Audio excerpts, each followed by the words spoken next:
Hi, welcome to Ms. Richardson's U.S. History 5-Minute Lectures. This information will be U.S. Notes 1.12, Reforms for the Urban Poor. It includes information aligned with the second section of your study guide. Remember, you control the lecture.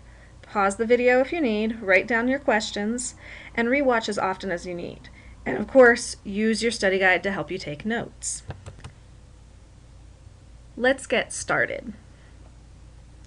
I've already talked to you about many reforms that took place in the Progressive Era for the urban poor. In these notes, I just want to make sure that you have a strong understanding of these and know what was what. All of the reforms focused on the urban poor. I want you to think of this in categories of urban reforms. For our purposes, there were 3 categories of urban reforms: working conditions, living conditions, and immigrants. Working conditions reforms included creating a national minimum wage, requiring safety breaks, limiting the number of hours owners could require workers to work, instituting safety regulations and laws, the Pure Food and Drug Act, stopping child labor, and requiring fire safety codes. We'll look at these more in the next set of notes. Now, the living conditions reforms included things like creating building codes and safety regulations for housing, and requiring tenements to adhere to standards for exits, safety, windows, and sanitation. Settlement houses and charity organizations also helped with living conditions.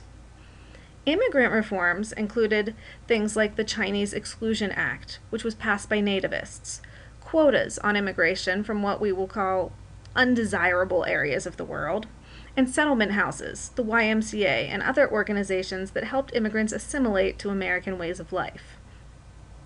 Immigrants also benefited from many of the reforms that impacted living conditions, working conditions, and other minority groups like women and children. As I've said, these have all been touched on already. I just want to ensure that you really know these reforms.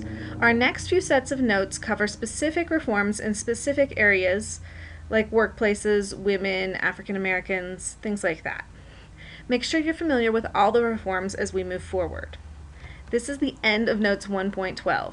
So I hope you learned something, or at least reviewed something, in this 5-minute lecture, and I'll see you in class with any questions that you have.